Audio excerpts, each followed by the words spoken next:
In my past life, Justin was diagnosed with cancer, but everyone hid it from me. To set me free, he began cheating on me and subjected me to verbal humiliation and emotional coldness. Unable to bear it any longer, I finally agreed to the divorce. His friends, however, stood on their moral high ground and revealed to me his selfless intentions and the truth about his illness. Devastated, I chose to end my life in despair, but after my death, Justin survived. I watched him weep uncontrollably at my gravestone. Then, at his friend's encouragement, he picked himself back up and married the person he had cheated on me with. When the timeline reset to that fateful day at the gathering, Justin joked, "Let's get a divorce." I didn't get angry. Instead, I calmly said, "All right." Chapter 01. After I finished speaking, the room was suddenly engulfed in an eerie silence. In the spacious, luxurious private room,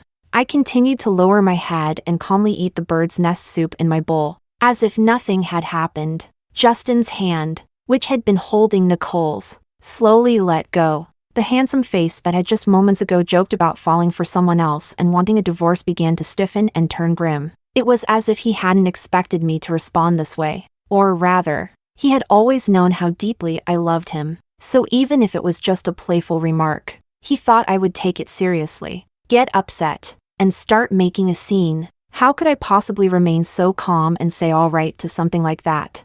Around us, the so-called friends who all had their own agendas exchanged uneasy glances. In an instant, the plan they had concocted to watch me lose my temper, cry, and embarrass myself, shattered. The plot had taken a sharp 90-degree turn, leaving them caught off guard. But I didn't feel happy about it. I swept my gaze calmly over the faces of everyone in front of me. Finally, my eyes landed on Nicole's strikingly beautiful face. In my previous life, I had considered her my best friend, but I had forgotten. She and Justin had grown up together, childhood friends. The more she appeared to have my back, the more loyal and righteous she seemed.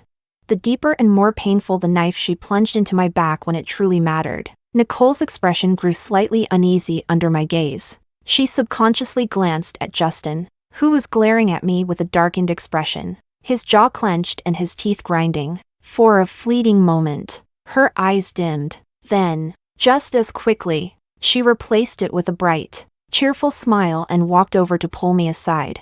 "Oh, don't be mad. Don't be mad. It was just Lucas and his stupid idea. We were just messing with you." I took a step back, avoiding her outstretched hand. Without a smile on my face, I turned to Justin and said, "But I'm not joking. Seriously, let's get a divorce." Justin. Chapter 02. Nicole stood between Justin and me, glancing at him, then at me, completely at a loss. Her acting had always been impeccable. If I hadn't died once already, if my wandering soul hadn't witnessed her kicking over my gravestone with a look of utter disgust, I might never have known. I might never have realized that beneath her cheerful, confident, and elegant facade lay a heart twisted with envy and hatred. It was rare to see her so flustered, although I wasn't the one who caused it.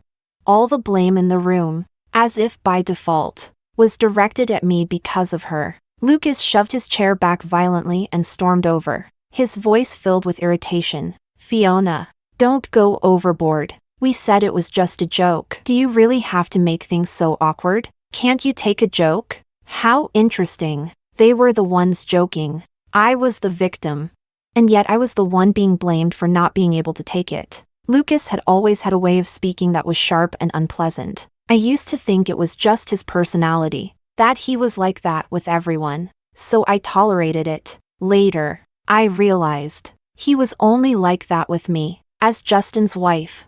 I had never truly been accepted by his friends. I ignored Lucas's barking completely, keeping my gaze fixed on Justin. When Justin saw that I wasn't backing down at all, he finally realized that I meant what I had said earlier. He laughed in anger, letting out a cold, mocking chuckle. Then, he grabbed Nicole's arm and yanked her into his embrace. He glared at me, his eyes sharp with a vengeful glint, and said, "Fine, you said it. Don't regret it. Go home. Pack your things. Tomorrow we'll get the divorce papers." And with that, in front of everyone, He suddenly lowered his head and kissed Nicole on the lips. It was an aggressive, emotional kiss, full of possessiveness, from their lips meeting to the deepening, wet sounds of their entanglement. The atmosphere under the overhead lights seemed perfectly staged. Nicole's soft body arched backward under his force, her slender neck framed by his large, distinct fingers. It all looked like a scene straight out of a steamy drama. I watched as Nicole feigned resistance, pushing weakly against Justin's chest. But when her efforts failed, her hands naturally slid upward, wrapping around his neck. I heard someone gasp sharply, followed by the excited sounds of people taking out their phones to record. I was the closest to them, seeing every unspeakable detail in full clarity. I opened my trembling, pale lips, wanting to say something, but I didn't know what I could say. Somewhere deep inside me, something fragile was shaken. It felt like something precious I had hidden away. Something I had cherished deeply.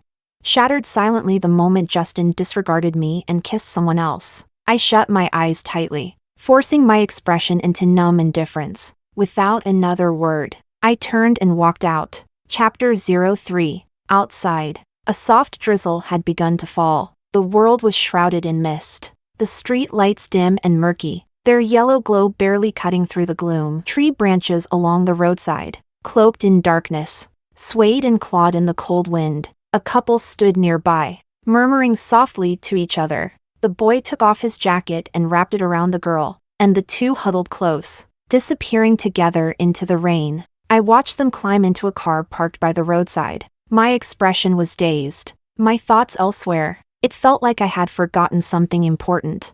But no matter how hard I tried, I couldn't recall what it was. It wasn't until I returned home and began packing up my things in my room that I suddenly found a forgotten umbrella at the bottom of a box. The moment I saw it, my tears broke free, surging uncontrollably. It was a small, transparent folding umbrella. The inside was covered in my favorite cartoon designs, drawn with a black marker. I remembered one day after school when it started raining heavily. I was about to walk home with my friend, when I caught sight of my deskmate standing under the eaves, staring at the gray sky with a distant, forlorn expression. He must have forgotten to bring an umbrella. But then again, there was no one left at his home to bring him one. I felt a pang of softness in my heart. After a moment of hesitation, I shoved my umbrella into his hands. "Don't bother returning it. Just consider it thanks for helping me with those problems in class." Using a tone of feigned nonchalance,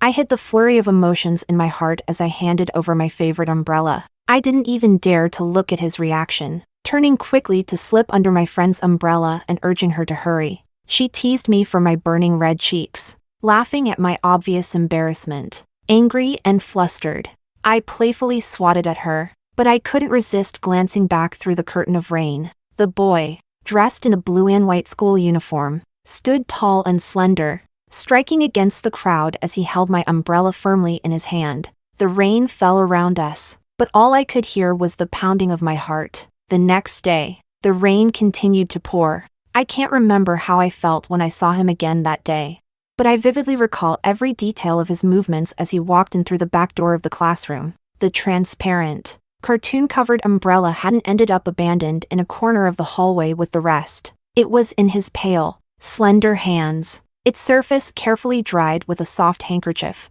He gently smoothed its creases, folded it neatly, and tucked it into his desk, placing it beside his books as though it were a treasure. 18-year-old Justin looked up and caught my gaze before I could look away. He smiled, his crescent-shaped eyes curving with warmth, and he said, "I'll cherish it forever." At that time, the thin veil of unspoken feelings between us remained unbroken, but in the pounding rhythm of two young, restrained hearts, we both understood. What he meant was, "I'll cherish you forever." The rain had stopped. I wiped away my tears, steadied my emotions, and picked up the umbrella, long forgotten by its owner. Its surface was yellowed with age, the cartoons faded beyond recognition, its rusted frame reeking of decay. I stared at it, sitting by my bed through the night as darkness gave way to dawn. I don't know how long I sat there, but eventually, the blackness of the night yielded to the first rays of light breaking through the clouds,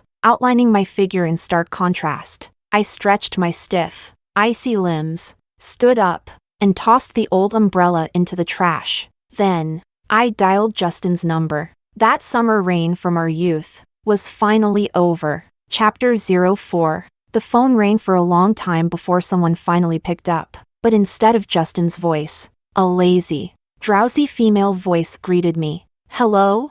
Who's this?" She yawned immediately after. But in the silence that followed, her act felt deliberate, almost theatrical. After a pause, Nicole's voice continued, softer this time, with a hint of embarrassment and apology. "I grabbed the wrong phone. Hold on. I'll wake Justin up."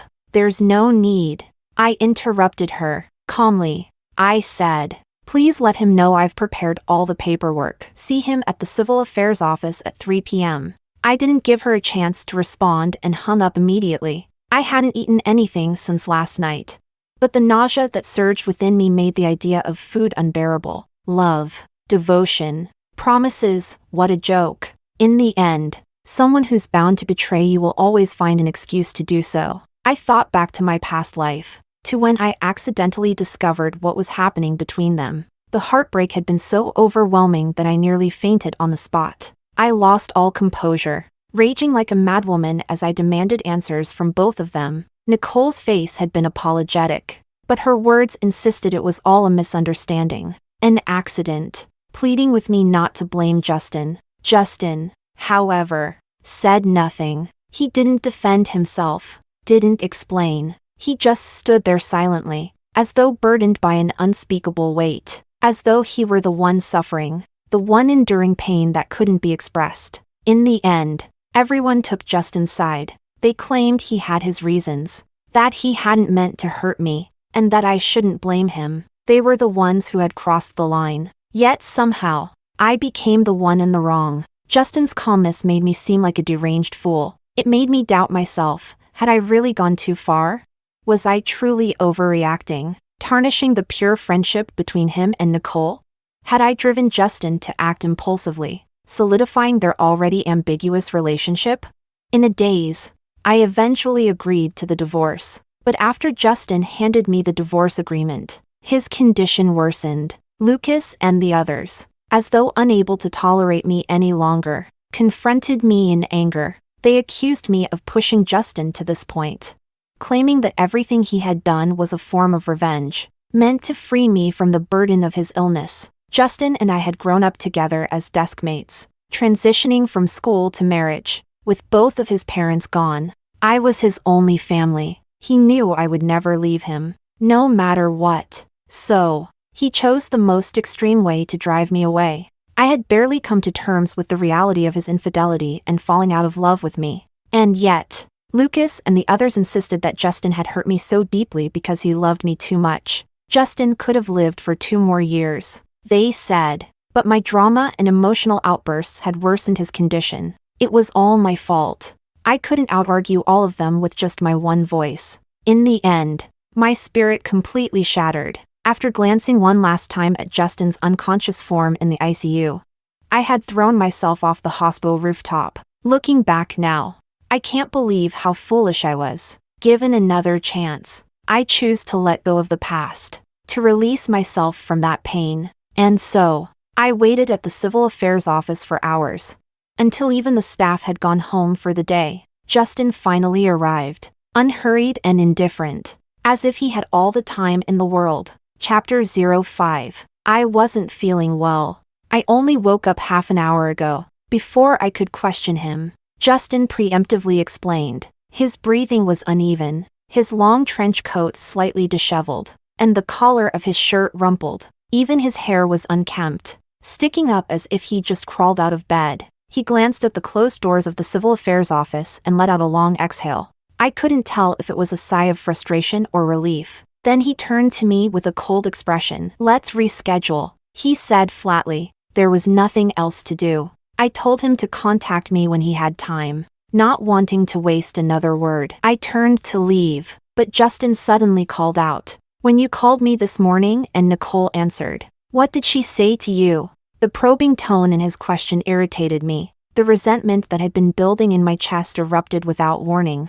I turned back and snapped at him. my voice dripping with mockery. Weren't the two of you sharing a bed? How could you not know what she said? Justin paused. What surprised me was how his expression softened immediately, like a spring breeze melting frost. It was as if he just confirmed something and let out a genuine sigh of relief. For once, his tone was gentle as he explained. You've misunderstood. I drank too much last night. She brought me home, and since I wasn't feeling well, she stayed to take care of me. That's all. His explanation was as absurd as it sounded, and given our current situation, I couldn't fathom why he felt the need to justify himself to me, but I soon realized why. Justin coughed abruptly, his face paling instantly, his handsome brows furrowed as if in pain, and he continued to cough several more times. I couldn't tell if he was faking or genuinely unwell. Either way, it had nothing to do with me. I turned on my heel to leave. Behind me, I heard hurried footsteps before Justin grabbed my arm. His face was pale, his jaw clenched tightly. Through gritted teeth, he hissed, I told you I wasn't feeling well. Do you not care at all? I knew he was sick, seriously ill, even. But so what? I pulled at my arm and frowned. Let go. Instead of letting go, Justin's grip tightened, his expression darkening further. He was the one who wanted a divorce. Now that I'd agreed, he seemed unhappy about it. Justin stared at me with a fierce, almost predatory gaze before abruptly releasing my arm with a sharp movement. He coughed violently again, his voice low and heavy. Fine, go. I'll let you leave. His frustration simmered just beneath the surface, mixed with an indescribable sadness. I didn't hesitate. I walked away without looking back. But suddenly, a loud crash echoed behind me. Justin had collapsed. Panicked, I called an ambulance and rushed him to the hospital. After some hesitation, I called Nicole. After all, once we divorced, Justin would end up marrying her anyway. It seemed improper for a soon-to-be ex-wife to remain by his side. Nicole didn't say much after hearing the news and quickly arrived at the hospital. Lucas came with her. As I rose from the bench in the hallway, about to tell them Justin had been taken for emergency treatment, Nicole stormed over, her face cold. Before I could react, she raised her hand and slapped me hard across the face. Stunned, I froze in place. Nicole's voice was colder than I'd ever heard it as she spat venomously. You're nothing but a curse. Are you determined to kill him before you're satisfied? Chapter 06. I touched the side of my face, which had gone numb from the slap, feeling the sharp ringing in my ears. Raising my head, I prepared to fight back. But Lucas, quick on his feet, stepped forward and shoved me hard, sending me sprawling to the ground. He positioned himself in front of Nicole, towering over me as he looked down with disdain. Do you actually have the guts to fight back? Go ahead. Try it. He sneered. My hands pressed against the cold floor as I trembled with anger. Just then, the light above the emergency room turned off, and the doctor stepped out. Nicole immediately forgot about her argument with me and rushed forward. Lucas followed closely behind. As he passed me, however, he paused briefly. Then, his expensive Italian leather shoes crushed down on the back of my hand, which was braced on the floor. At nearly 6 feet tall and with a muscular build, he threw his full weight into the act. A sharp, excruciating pain shot through my hand, and I couldn't help but cry out, tears streaming uncontrollably down my face. I glared up at him, my eyes blazing with fury. Under the harsh hallway lights, his face blurred slightly, but the cruel smirk he wore was unmistakable. Go ahead. Call the police if you dare. He taunted, his words dripping with malice. His voice felt like the hiss of a demon. In that moment, it was as though he dragged me back into the suffocating darkness of my previous life. To the time when I was relentlessly bullied under the guise of morality, my mind pushed to the brink of collapse. It was like having ice water poured over my head, chilling me to the bone. The fleeting thought of calling the police died instantly, reduced to ashes. I suddenly remembered. Lucas came from a powerful family. Reporting him to the police would be no different than calling him directly to complain about his own behavior. What could I expect beyond mockery and ridicule?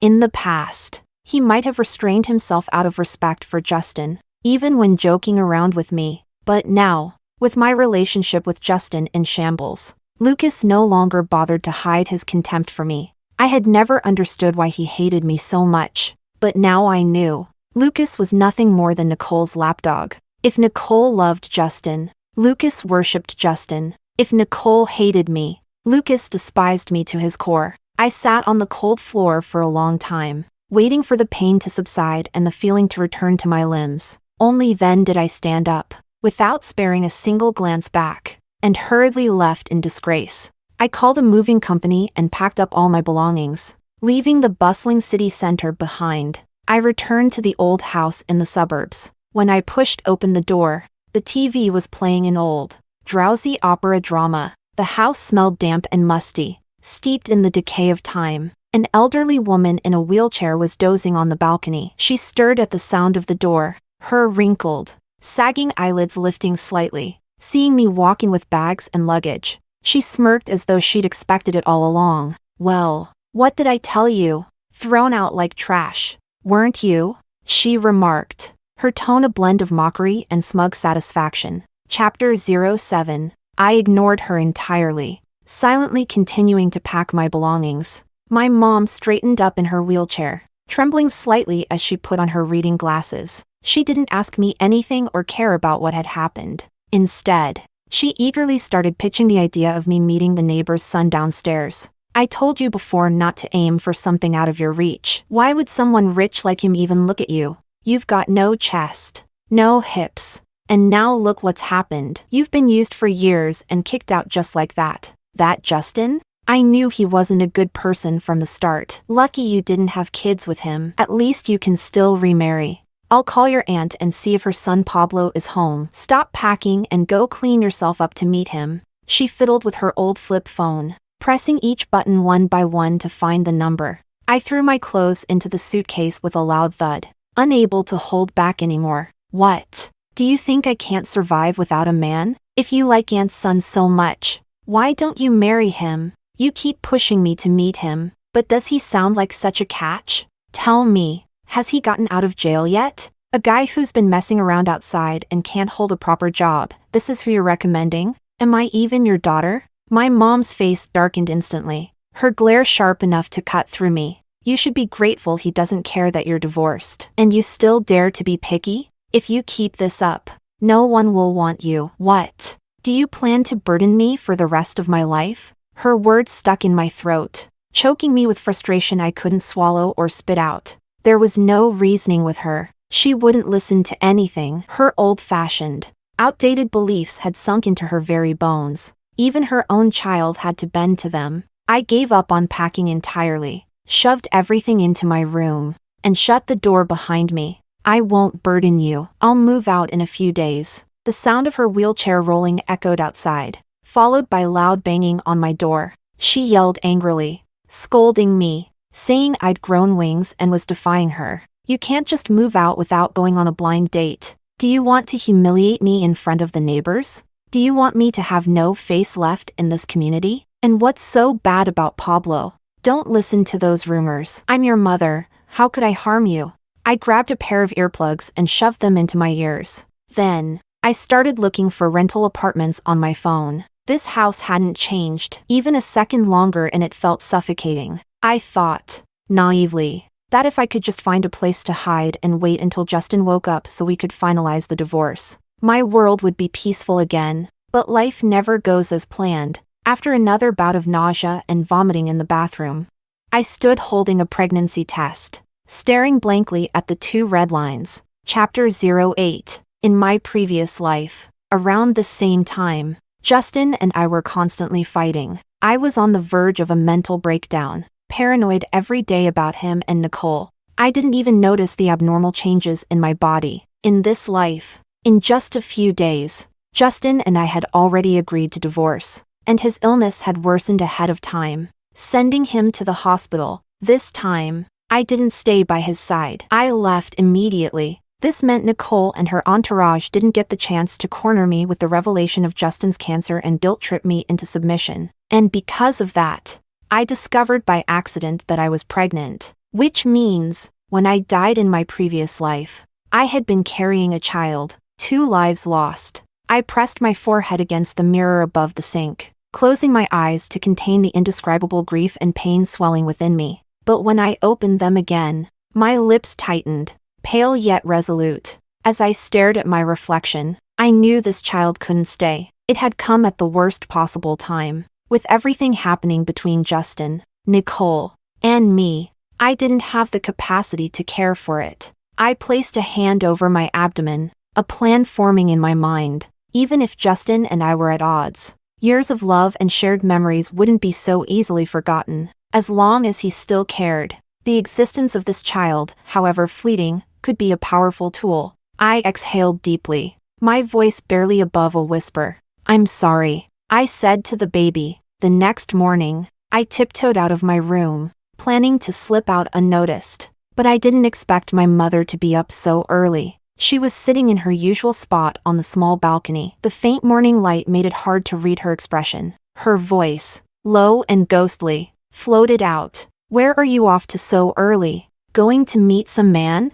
Her words grated on me. I retorted, "Well, it's definitely not the one you keep suggesting." To my surprise, she didn't argue back this time. Instead, she said softly, "I already asked around. He'll be back in a few days. You should meet him." Clack. I slammed the door shut. Whatever else she had to say was likely the same old spiel. I had no patience for it. I arrived at the hospital where Justin was staying but didn't go directly to his room. Instead, I stayed in the shadows, observing. Justin was awake for an entire day. Nicole stayed by his side. Lucas, on the other hand, couldn't sit still in the room for long. Every so often, he would storm out to the stairwell to smoke, frustration evident in his demeanor. Yet he couldn't bear to leave entirely. Instead, he tortured himself repeatedly, watching his crush tenderly care for his best friend. This was when I decided to make my move. Step by step, I descended the stairs, hearing my footsteps. Lucas looked up, frowning as soon as he saw me. "What are you doing here?" he growled, exhaling smoke. "Didn't you learn your lesson last time?" I smiled at him, an icy expression. "Tell me, Lucas, how does a rich girl like Nicole end up being so cheap, willingly playing the mistress?"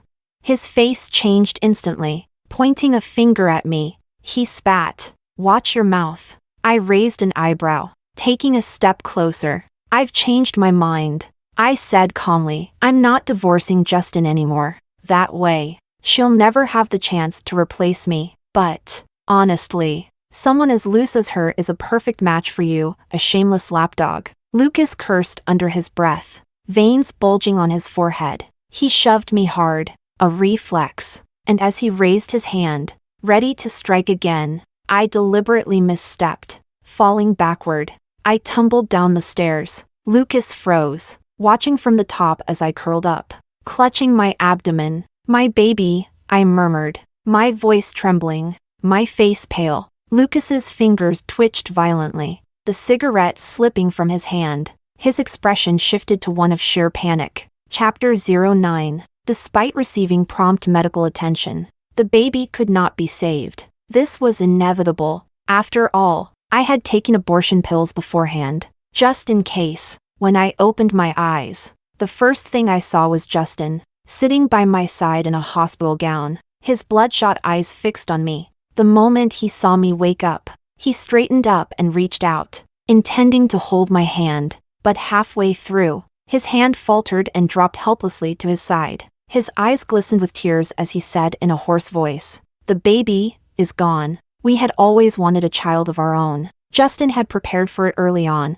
cutting back on work-related social events, quitting smoking and drinking, and undergoing regular checkups. It was during one of these checkups that his condition was discovered. I put on a mask of shock and sorrow, letting tears slip down my cheeks as I looked into his eyes. Then I turned my gaze toward the corner of the room, where Lucas stood silently, his head lowered. With great effort, I lifted a trembling hand and pointed at him, my voice breaking with sobs and anger. It was him. He pushed me down the stairs. The sudden accusation left everyone stunned and scrambling for words. Justin, hearing the truth about the baby for the first time, turned to Lucas in disbelief. Lucas opened his mouth as if to explain, but no words came out. No matter how sharp my words had been, The fact remained that he had laid hands on me. In the next moment, Justin shot to his feet and punched Lucas hard. His fist glancing off his head, he grabbed Lucas by the collar. His face twisted with rage, and yelled, "Are you insane? She's my wife. That was my child." The two of them started fighting, with Justin landing blow after blow. Lucas didn't dare fight back, taking each hit without resistance. It wasn't until Nicole intervened, trying to break them apart, that Justin shoved her away in his fury. That was when Lucas finally snapped. He retaliated, shoving Justin aside, and shouted, "What about Nicole? What do you take her for?" The air in the hospital room turned heavy and suffocating. Justin glanced at me, lying weakly in the hospital bed, grieving the loss of our child. Taking a deep breath, he straightened up and suppressed his anger. He coughed softly and adjusted his tone. "I've only ever seen Nicole as a friend," he said firmly. His words hit Nicole like a blow. She froze, stepping back in disbelief, her face a mask of disappointment and pain. Lucas cursed under his breath, pushing Justin aside, and pulled Nicole out of the room. Justin called for the nurse, requesting another bed to be placed beside mine so he could stay close and keep watch over me. It felt as though we were back to the beginning. The barbs, the cold sarcasm, and the pain he had inflicted all seemed to fade, revealing the tender love that had always been underneath. Justin held my cold hand gently, stroking it as he whispered, "Even if it was Lucas, he hurt you. I'll make him pay for what he did to you and to our child." Hearing his words, my heart wavered ever so slightly, but just as my emotions began to soften, I suddenly heard a strange mechanical voice. "Condition change detected. Mission time frame shortened. Host must complete the task of winning over the beloved first wife within 1 month. If the beloved first wife does not willingly sacrifice herself within 1 month, the mission will fail, and the host will lose the protagonist's halo, remaining in this world forever." Justin, who had been gently comforting me with his touch, froze mid-motion. I, too, was left in stunned silence. Chapter 10. Conditions changed. Justin murmured softly, as if speaking to himself. He seemed puzzled for a moment, but then, as sharp as ever, he caught the odd expression on my face. Raising his eyes, he fixed me with a deep, probing gaze. He smiled, his tone warm and gentle. "What's wrong, sweetheart?" That sweetheart felt unsettling, considering the strange voice I had heard earlier. It was impossible not to feel a rising sense of caution. I pulled my hand out of his grasp and met his curious gaze head-on. After hesitating briefly, I lowered my eyes and murmured, "I'm tired. I want to rest for a while." Justin studied me for another moment. Seeing my genuinely fatigued demeanor, he finally relented. Gently, he tucked the blanket around me and carefully drew the curtains shut. From that day on, Justin moved into my hospital room. Despite being a patient himself, he insisted on personally taking care of me. Several times, nurses tried to talk to me, wanting to tell me something about his condition, but Justin always intercepted them. He was clearly hiding something, and his attentiveness felt almost excessive. It was as though the man who had once kissed Nicole in front of me and told me not to regret agreeing to divorce wasn't the same Justin now fussing over me. If I hadn't known something was wrong,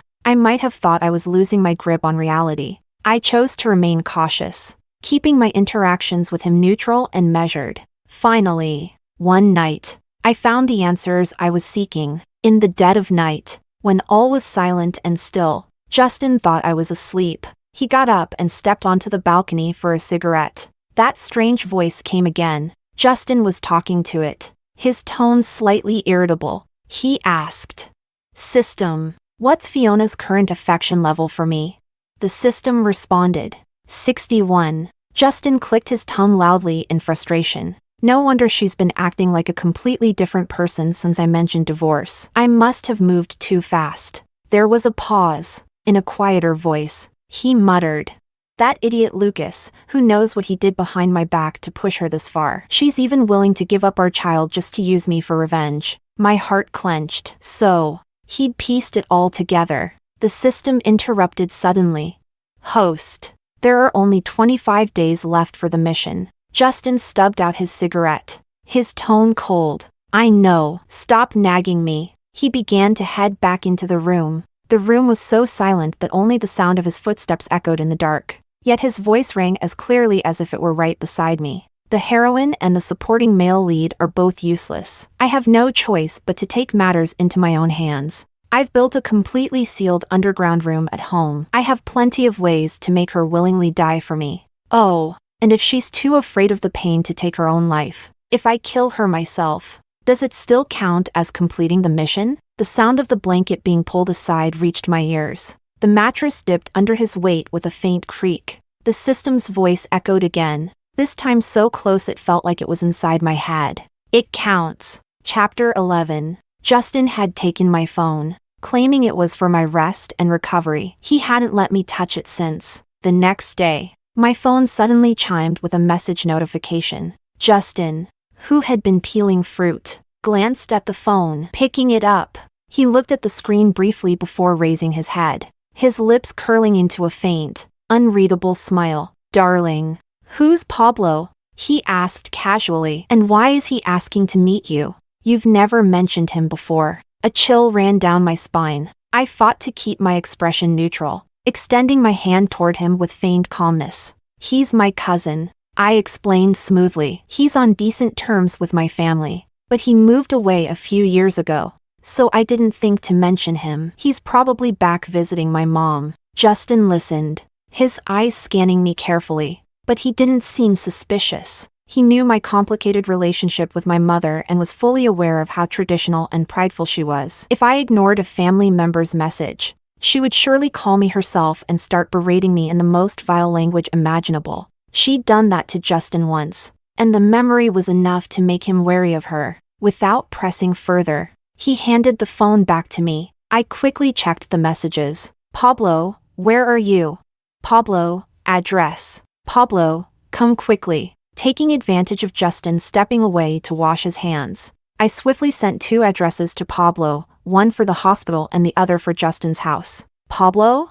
Me, help me. Once I saw the read confirmation, I immediately deleted those 3 messages. To cover my tracks, I sent a string of unrelated texts, complaining about a fight with my mom and how I didn't want to go home or bother meeting him, telling him to do his own thing. It read like the banter of siblings. Pablo's response, as expected, hadn't changed since we were kids. Pablo? Pablo, are you sick in the head? I didn't reply further because a pale, slender hand reached over and plucked the phone from my grasp. Justin scanned the conversation history, his lips curling into a soft chuckle, but instead of returning the phone, he powered it off and set it aside. All right, he said lightly. You've said what you needed to. Now rest for a while. The driver will pick us up later to take us home. My fingers clenched tightly under the blanket. I forced my voice to remain calm as I asked, so, your illness is cured? Justin's smile was ambiguous. I can recover just fine at home. It wasn't a suggestion, it was a declaration. Time was running out. If I left the hospital and went to his house, escaping would become nearly impossible. The moment Justin left the room, I seized the opportunity. Throwing off the blanket, I slipped out of bed and bolted for the door. What I didn't expect was that Justin hadn't actually left. The moment I opened the door, I crashed directly into his chest. He grabbed my wrist with a vice-like grip, his eyes cold and calculating. With a chilling smirk, he said, so, you really can hear the system's voice. Chapter 12. An hour later, I found myself locked inside Justin's meticulously designed underground cage. Thinking about my current situation, my only hope rested on a neighborly big brother I hadn't seen in years. It was bleak. Could Pablo even read some of the uncommon words in the address I sent him? In hindsight, I should have gone for broke and called the police the moment I had the phone. As far as I remembered, Pablo had always been the definition of trouble. 5 years older than me, he was already skipping school and getting into fights while I was still carrying a backpack and attending elementary school. Because our mothers were close, Pablo looked out for me back then. Once, when some local thugs took my allowance, Pablo grabbed a bat and chased them for 2 miles. Not only did he get my money back, but he also spent it all on candy for me. Later, I got into a prestigious high school and met Justin. while Pablo dropped out after failing his exams and started working odd jobs. We lost contact. The snippets I occasionally heard about him were all bad, bullying girls, getting them pregnant, gambling, asking his family for money, getting into trouble, and even going to jail. The image of the hot-headed but protective older brother from my childhood faded over time. Even when my mom suggested I date him, my first reaction was disgust. How could I possibly pin my hopes of escape on him? I shifted slightly, and the chains attached to the headboard clinked ominously. The sound echoed endlessly in the dimly lit, suffocating basement. Before the echo faded, footsteps sounded from the room's only exit. Justin had changed into loungewear, a soft beige sweater and gray pants that accentuated his figure like sculpted marble. A faint smile played on his lips, his loose bangs softening his sharp features, making him appear harmless. But this man wanted to kill me. He pulled over the only chair in the room, sitting by the side of my bed. He placed something on me. It was something he'd dug out of my bag. The divorce papers. My signature was already on them. Justin gazed at me, his expression tinged with sadness. Yet he kept smiling as he said, "You're stubborn and hot-tempered. Before I saw these papers, I thought your agreement to divorce was just you being angry. Why, though? My love, are you really willing to let me go?" Listening to him, I couldn't help but laugh, bitter and incredulous. It was as if I were meeting a completely different person. I fixed my gaze on him and enunciated every word. "You're planning to kill me. And you're asking if I'd miss you?" Justin's expression didn't waver. He even attempted to explain. "You heard it yourself. This is a mission I must complete. But when it's all done, I'll earn the chance to save a life." His eyes locked onto mine as he made his promise. "I won't let you die. Even if Nicole is the heroine of this world, the only one I love is you." "You don't believe me?" It wasn't disbelief. It was outright rejection of everything he said. Did he still think I was a gullible teenager easily swayed by sweet words? Justin sighed, a tinge of regret in his voice. "I truly love you," he said softly, "but if you insist on opposing me, I'll have no choice but to use harsher methods to achieve my goal." Chapter 13. From that day on, Justin suddenly disappeared. The sound of footsteps echoed on the stairs again. A familiar man slowly walked in. It was Lucas. His eyes were vacant, unable to focus, and his movements were stiff, as if controlled by someone else. But the way he held the knife and meticulously slashed my skin, inch by inch, was horrifyingly skilled. While I screamed in pain, curled up in the corner, trembling with fear and trying to evade him, I suddenly understood Justin's plan. Using that system, he identified the person I despised and feared the most, Lucas. So, he sent Lucas to torment me, just like in my past life, breaking me down until I was mentally shattered. Even if I knew deep down that Justin was the mastermind, I wouldn't be able to stop myself from begging for his appearance, hoping he'd come to save me. Justin understood me too well. We had been classmates for 3 years, dated for 7, and married right after graduating college. To put it bluntly, he knew me so intimately he could have counted every strand of hair on my head, every tiny gesture I made. He understood exactly what I was thinking. Together, Justin and Lucas took turns breaking me, Justin playing the good guy, Lucas the bad. Justin never appeared in person, but each time I woke up after being tortured, I would find something of his in the room, a small object that carried memories of our past together. It was as if he was forcing me, in my moments of pain, to recall the sweetness of what we once had. This time, when I opened my eyes again, Lucas was gone. Instead, there was a cute doll on the bedside table, and a note, with his clean, sharp handwriting. "Let's have another baby, okay?" Crimson blood seeped from my arm, soaking the foul-smelling, tattered bedsheets beneath me. My hair was a tangled mess, my eyes red and swollen as I stared at the note and that mocking smiley face. The last thread of sanity in my mind snapped with a deafening crack. Ayaha! Bang! The door above burst open with a heavy kick. Someone bounded down the stairs in just a few large strides. "Sis!" The scream froze in my throat. I stared blankly at a tall, muscular man in black leather and combat boots. His close-cropped hair and sharp, rugged features gave him an air of danger. but there was a fierce determination in his gaze as he entered the filthy, dark basement. He froze momentarily upon seeing me in my current state. Then he gritted his teeth, carefully took off his jacket to wrap it around me, and said in a controlled, yet furious tone, "Don't be afraid. I'm taking you out of here." Click. The sound of a gun cocking came from behind him. Standing at the top of the stairs, Justin pointed a pistol at Pablo's head, his face devoid of emotion. Pablo paused for a second but didn't stop, holding me securely in his arms. He turned to face Justin, fearless in his defiance. He locked eyes with Justin and said in a low, commanding voice, "Do you think I came here alone? I'll say this once, move." Justin didn't budge, though he knew his actions had been exposed. He showed no fear or hesitation. He smirked coldly. "She's my lawful wife. Whatever happens between us, even if the police come, it won't matter. No one can take her away from me." Pablo was stunned by Justin's shamelessness. His grip on me tightened slightly as he bit out angrily. Asterisk whatever happens? Look at her. Look what you've done to her. This isn't whatever happens. The tension in the room was palpable. Justin refused to yield even an inch. Pablo swallowed his rage, his voice sharp and icy as he delivered a revelation that hit like a bolt of lightning. "If you still consider her your wife, then let us go. Her mother, she's dying. At least let them see each other one last time." Chapter 14. Speaking of my mom, she always cared about how the neighbors viewed us. But in reality, aside from Pablo's mother downstairs, she didn't really have any friends. She was sharp-tongued,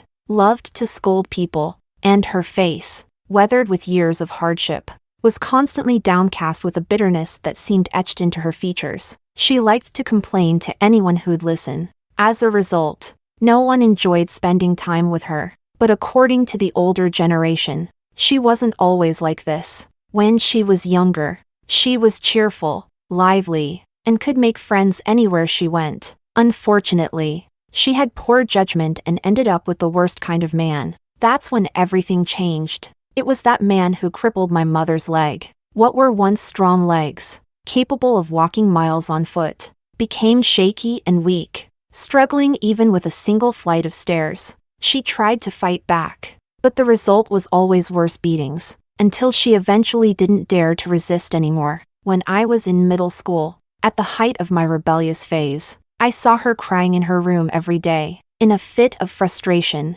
I told her, "Why don't you just divorce him?" Her response? She slapped me across the face. What did she say?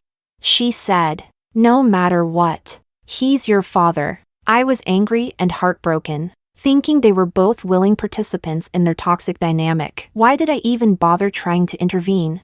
But I never would have imagined that a woman as futile, ignorant, and spineless as my mom would one day have the courage to kill someone. And not just anyone, she killed the man she often lectured me about, saying he was the head of our household, my father. The police came quickly. The alleys were packed with onlookers. But my mom wasn't sent to prison. She had a history of mental illness. Even I was shocked. I watched her pull out a stack of medical diagnoses, each page stamped with the seals of major hospitals in the province. The police exchanged puzzled glances, but my mom remained unnervingly calm. Only I stared at the dates on those documents, frozen in place for what felt like an eternity. From that day on, the neighbors avoided us like the plague. They whispered that it had to be because my mom had been unfaithful and was caught by my dad, which is why she lashed out in a fit of rage. Otherwise, why would she endure years of abuse and only resist so violently this one time? They were both scared of her and contemptuous of her, calling her a ticking time bomb. They filed complaints with the local community office, demanding that she move out as soon as possible. But my mom ignored them. She rarely left the house after that. Everyone directed their malice and scorn at her, but I knew the truth. She was protecting me. A month before the incident, I had been sexually assaulted by my biological father. He nearly forced himself on me when my mom came home and caught him in the act. She flew into a rage, like a lioness defending her cub, and attacked him. But the difference in their physical strength was too great. In the end, that beast beat my mom badly, then fled in a panic, leaving the two of us huddled together on the floor, crying. I don't know what decision she made that night. All I know is that the next day, She knocked on Pablo's family's door and asked his mother to look after me for a while. She didn't hide the truth from her. Pablo's mother was both heartbroken and furious,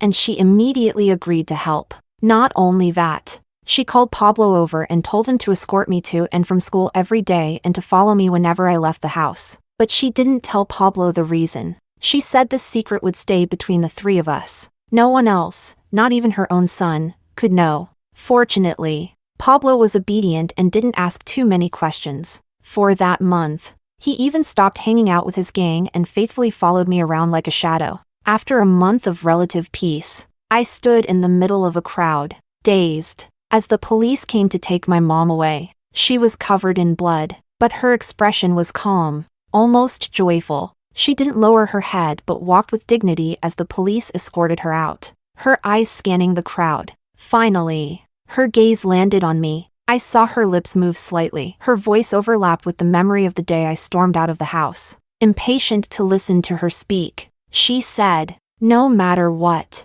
Mom would never harm you." Chapter 15. In the end, I never got to see her one last time, and she didn't leave me any parting words. All she left behind was a property deed and a bank card containing the savings she had accumulated over her entire life. These items sat quietly and sparsely on the coffee table in the living room, as if to tell me, "This is all I can leave you. From now on, take care of yourself." It felt as if my soul had been ripped from my body. I wandered in a daze, unable to feel sadness, but the tears kept falling, endlessly, until I had no strength left. I collapsed beside her wheelchair and passed out. The funeral was organized by Pablo and his mother. To be precise, Pablo handled everything himself, because if Pablo's mother hadn't held me back, I might have crawled into my mother's coffin to be buried with her. Warning! Task time remaining, 1 day. Host, please complete the task immediately, or the mission will be deemed a failure. I suddenly turned my head. Justin was standing not far behind me, silently watching. In his hand was a silver gun. The sky was overcast, the damp wind tugging at the hem of his black coat. A white rose pinned to his chest pocket seemed to mourn someone. I stared at him numbly for a long time. His face grew paler, his gaze full of sorrow and guilt. His lips trembled as he whispered, "I'm sorry." And then, he raised his arm, pointing the black barrel of the gun at me. But then, a muffled bang. Justin fell to the ground, the gun slipping from his hand and rolling into the low bushes. The gun was picked up by another hand, large, broad, and strong, with defined knuckles. Pablo stood there holding the gun in one hand, the other clutching a shovel still caked with fresh dirt. He grumbled, "What is this? A TV drama? Did you two really think no one else was around?" Grumbling and muttering under his breath, he dialed the police, one foot pressing down on the unconscious Justin. The absurdity of the scene almost made me laugh. I tugged at the corners of my lips, turned back around, and continued burning spirit money in the fire pit. A gentle breeze swept through, and the flames in the pit suddenly flared up, swirling into a brilliant vortex of firelight. 1 circle, 2 circles, lingering as if reluctant to leave. Finally, the wind carried the ashes of the burned money away, far into the distance. When that day ended and night gave way to day, I thought I heard the system announce Justin's mission failure. The divorce proceedings between Justin and me progressed smoothly, with Pablo's testimony and the undeniable evidence from the basement. Justin was charged with attempted murder and spousal abuse. At the same time, his company declared bankruptcy. All his assets were frozen, and his illegal possession of firearms led to additional charges.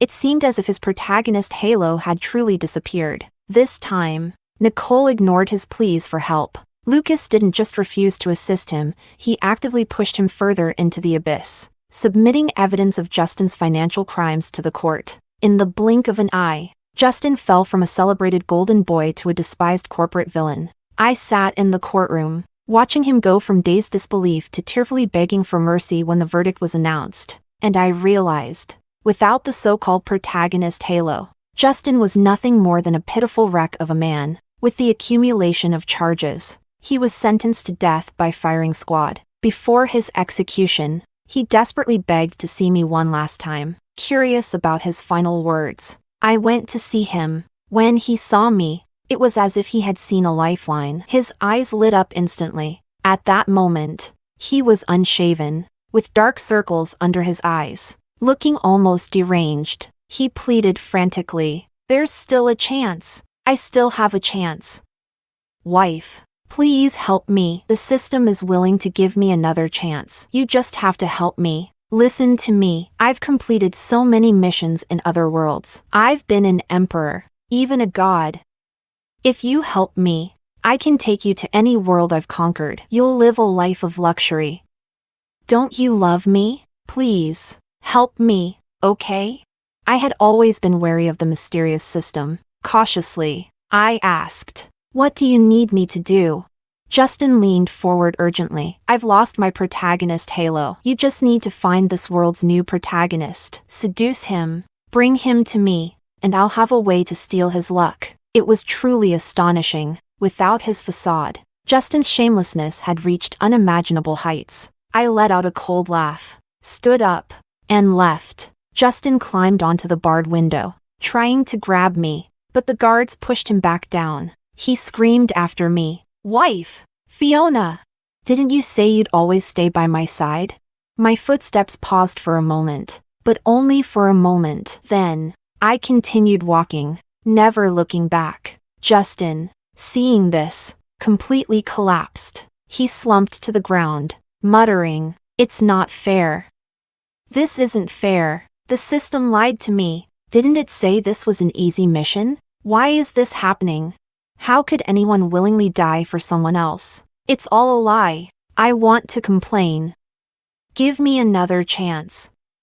I want to start over." His broken voice grew more distant, as if the dark and painful life I had lived in my past was nothing more than a distant dream. When I woke from the dream, the morning light was bright and clear. Justin would never know. I had once willingly died for him, but he didn't deserve it. Chapter 16. By the roadside. I stared at the luxurious car in front of me, clearly worth 8 figures. I looked at the car, then at the window, where a long, muscular arm hung lazily behind a pair of black sunglasses. Pablo was pretending to look cool, with a complicated tone. I asked him, "Did you rob a bank or join the mafia?" Pablo twitched the corner of his mouth, removed his sunglasses, and gave me an exasperated look. "Is there poison in your mouth? Why are you always so sharp-tongued? Can't you believe I earned it myself?" He opened the car door, stepping out with a long, confident leg. Then he walked to my side, pretending to be a gentleman, and opened the passenger door for me. I got into the car, buckled my seatbelt, and looked at him suspiciously, disbelief written all over my face. Pablo sighed, clearly out of patience. "Don't underestimate your brother. I may not have been a scholar, but I've worked hard and built a business over the years." "All right? Business?" I was stunned, and without thinking, blurted out, "Wait, weren't you in prison?" A sharp screech. Pablo jerked the wheel, making a flawless drift before bringing the car to a halt by the curb. He didn't say anything at first. He took a deep breath, collecting himself. Then he turned to me, his face expressionless. "Who told you that? And why did you believe it?" Well, feeling guilty, I avoided his gaze, trying to recall where the rumor had started. And then it hit me. Pablo seemed to understand too. He looked both amused and annoyed but couldn't bring himself to truly scold me. With a finger, he tapped my forehead lightly, frustrated. "You seriously believed that old fool? Did you forget that years ago? He was after my mom, got rejected, and has been spreading lies about our family ever since. What were you thinking?" I realized my mistake and felt so embarrassed I couldn't even lift my head. Thinking back, even I couldn't believe myself. Pablo had protected me when I was younger. How had I ended up distancing myself from them and even believing such baseless rumors? While my thoughts were in chaos, my phone suddenly rang. It was Lucas. My brows furrowed instantly. Why was he calling me? What did he want now?